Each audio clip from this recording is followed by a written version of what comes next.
Olá, tudo bem? Esse é o 15 Minutos, podcast da Gazeta do Povo. Eu sou o Márcio Miranda e hoje a gente vai falar de lockdown.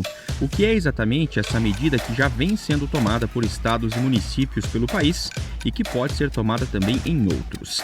Esse é o nosso tema daqui a pouquinho. Antes, deixa eu lembrar que você que é ouvinte aqui do podcast tem um preço especial para assinar a Gazeta do Povo. Só 99 centavos nos 2 primeiros meses. Assinando a Gazeta, você tem acesso a reportagens, colunas, conteúdos exclusivos e, claro, apoia aqui o nosso podcast. Só 99 centavos nos 2 primeiros meses. Aproveita e clica no link na descrição do episódio de hoje. Se você tiver uma situação onde você tem uma alta incidência da doença, você tem uma infraestrutura baixa, você vê a doença crescendo, você vai buscar um distanciamento cada vez maior. Isso é o extremo da gravidade da situação, entendeu? Com o número crescente de infecções e de mortes pelo coronavírus, o Brasil tem discutido um aumento nas restrições à circulação de pessoas, especialmente nos estados e regiões que estão sofrendo mais com a pandemia, seja pelo aumento de casos, seja pela dificuldade de infraestrutura hospitalar para atender aos doentes. Nos últimos dias, o termo lockdown tem aparecido com mais frequência. A medida já foi adotada em alguns estados e pode vir a ser tomada em outros. A proposta aqui nesse episódio do podcast 15 Minutos é explicar exatamente o que é o lockdown, onde ele já foi adotado e também falar dessas diferenças regionais do coronavírus aqui no Brasil. Quem está acompanhando o caso, esse tema pela Gazeta do Povo, é o meu convidado nesse episódio de hoje, o Leonardo Desideri, repórter em Brasília. Bom, Leonardo, para a gente começar, vamos conceituar o que é o tal do lockdown, essa palavra que entrou aí no vocabulário mais recentemente aqui no Brasil, que inclusive tem gente que reclama do termo em inglês, que é umas alternativas aí em português, Mas por enquanto o que a gente conhece mais mesmo é o lockdown. O que é o lockdown, hein, Leonardo?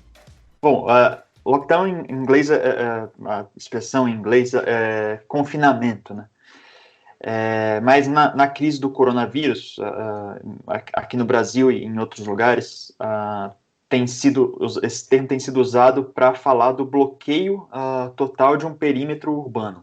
Basicamente para que não tenha nem entrada nem saída de pessoas. Além disso, quando as pessoas falam em lockdown, elas não estão falando só nisso, elas estão falando também numa adoção de medidas mais extremas de restrição da circulação interna também, Por exemplo, isso aí vem acompanhado normalmente, quando falam em lockdown, de uma penalização das pessoas ou das empresas ou dos estabelecimentos que desrespeitem os decretos que o governo faz, Também outras coisas, normalmente o governo vai começar a exigir o uso de máscara de uma forma mais rígida, mais rigorosa, quando decreta um lockdown, O Ministério da Saúde no Brasil, ele define o lockdown, ele publicou um boletim epidemiológico com as definições, e aí ele define o lockdown, e que ele também usa como sinônimo de bloqueio total, que seria para ele o nível mais alto de segurança do isolamento social. Ele fala que esse lockdown, o bloqueio total, ele pode ser necessário quando existe uma grave ameaça ao sistema de saúde. O ministro da Saúde também falou sobre o lockdown, o bloqueio total da circulação de pessoas.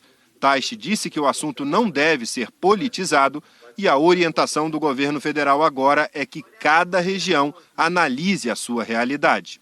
A orientação geral hoje é que se analise cada região com base nas variáveis do governo federal. O Ministério do Estado de Saúde vai estar junto para discutir, apoiar, sugerir.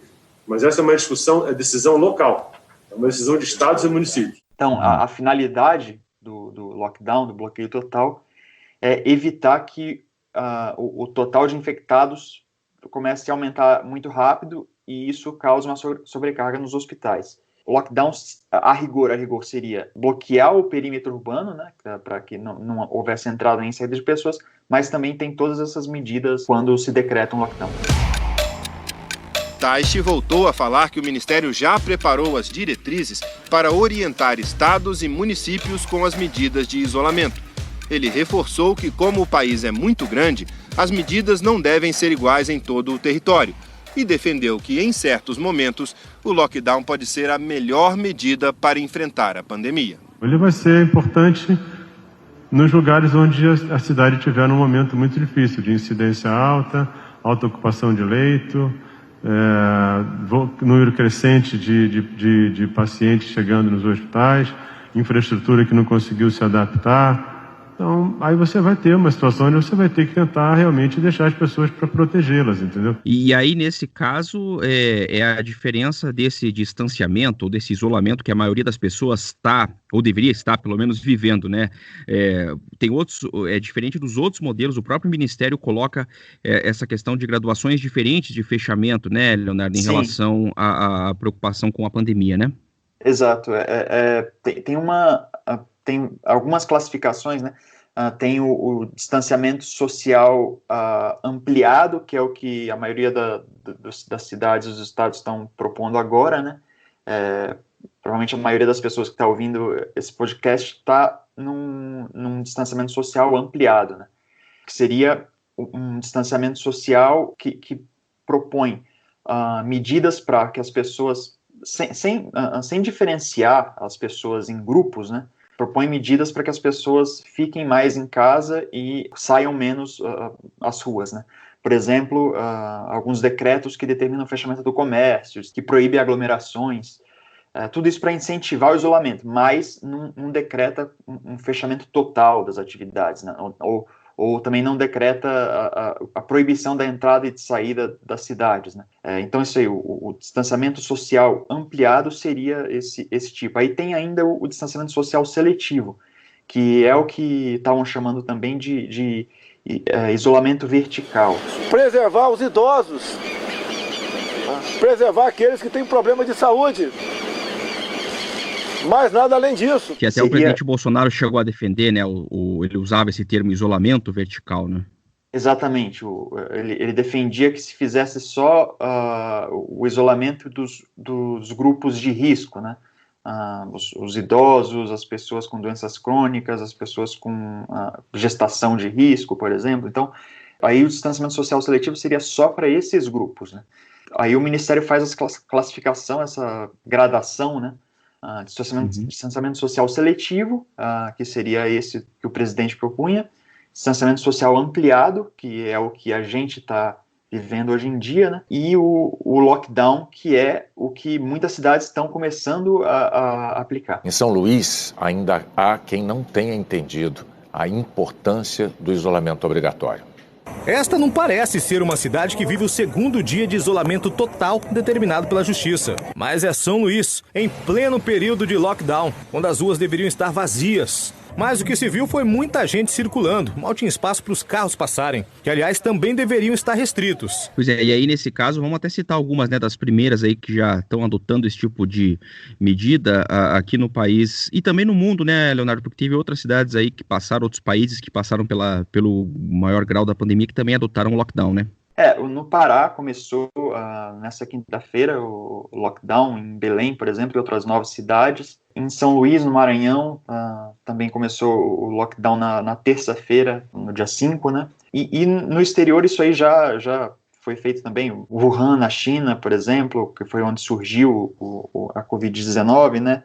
E no norte da Itália, onde a situação era muito grave. Todos os lugares onde a crise foi mais forte, né, acabaram adotando o lockdown em algum momento.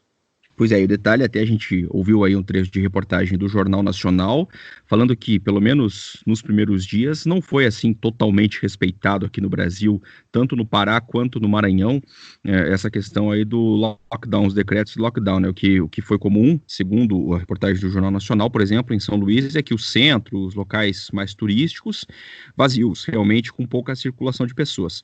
Mas, na periferia, nos bairros mais afastados, um funcionamento normal, pelo menos foi isso que flagraram aí as câmeras da TV Globo. A região central, onde estão os principais pontos turísticos, como o centro histórico, com pouco movimento e barreiras policiais por toda parte, e a periferia, que estava desse jeito. Fiscais da prefeitura foram a alguns bairros orientar comerciantes que estavam com as portas abertas quando não deveriam, porque não oferecem serviços essenciais. Bom, Leonardo, ainda sobre o lockdown, né? O Rio de Janeiro, será que pode seguir esse mesmo caminho aí em relação à implantação de um lockdown, de um confinamento total, um bloqueio total, como disse o Ministério? O prefeito Marcelo Crivella, ele está querendo que o Rio de Janeiro caminhe nessa direção, né? Disse que ia começar a punir, né, a partir da semana, alguns bairros, se os comerciantes começassem a abrir os estabelecimentos, porque isso estava acontecendo, né? Então, parece que ele tem essa proposta de começar o lockdown, pelo menos em algum nível, em alguns bairros. Pois é, e aí teve uma situação um pouco curiosa também, que o prefeito de Salvador, né, o ACM Neto, ele meio que inovou, ele criou um lockdown, mas não exatamente um lockdown. Como é que foi isso aí? Ele usou uma expressão, né, lockdown setorizado. Ele fecharia alguns lugares, né, alguns determinados lugares da cidade. E aí ele falou que isso seria um começo, né? Que se isso não funcionasse, ele ia defender o fechamento de tudo.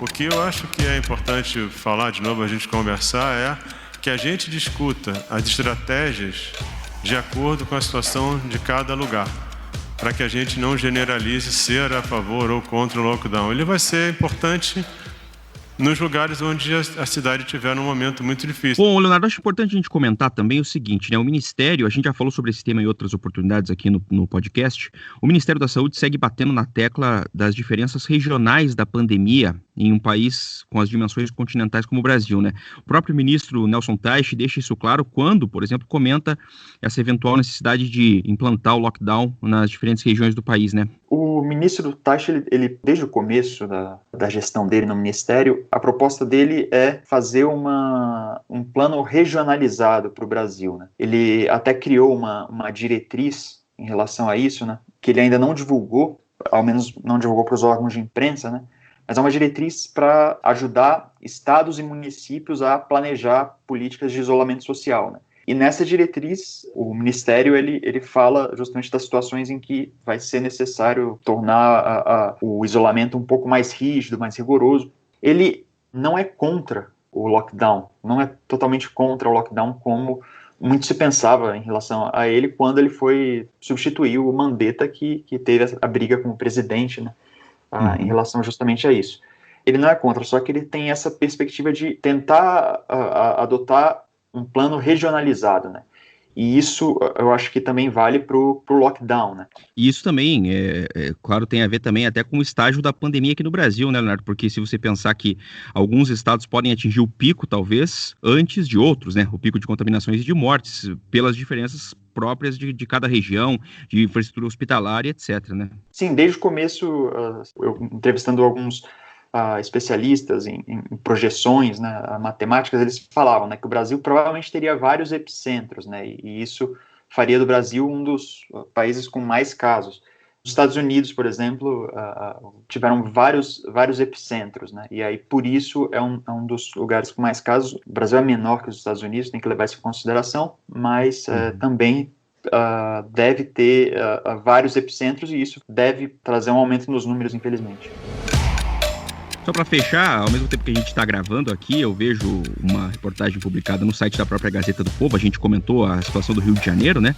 Aí eu vejo aqui uma reportagem registrando que o governador do Rio, Wilson Witzel, ele encaminhou ao Ministério Público um ofício no qual relata a proposta de lockdown para conter a disseminação do novo coronavírus. Nesse texto, há previsão até de bloqueio de estradas, criação de uma autorização para as pessoas circularem nas ruas e proibição de carros particulares nas vias, mas com algumas exceções, e o Witzel também admite que o sistema de saúde no estado está perto do colapso. Lembrando que na quinta-feira o Rio de Janeiro ultrapassou São Paulo no número de mortes em 24 horas. Ou seja, como a gente falou, eu até estou registrando isso agora porque a gente comentou, né? Pode ser que o Rio de Janeiro seja o próximo aí no caminho do lockdown, né? Bom, os números estão aumentando, né? Sim. E isso acho que vai despertando as autoridades para medidas um pouco mais rigorosas em relação ao isolamento. Pois é. Valeu. Leonardo Desideri, direto de Brasília, conversou aqui no podcast 15 Minutos. Obrigado, Leonardo. Até a próxima. Obrigado. Até a próxima. Terminando mais esse episódio do podcast 15 Minutos da Gazeta do Povo. Eu lembro que o 15 Minutos tem a produção da Maria Escrocaro e da Jennifer Ribeiro, a montagem do Leonardo Bestloff e a direção de conteúdo do Rodrigo Fernandes. Durante o episódio de hoje, você ouviu trechos de reportagens que foram veiculadas pelo Jornal Nacional da TV Globo. Eu sou o Márcio Miranda e agradeço muito a sua companhia. Até mais!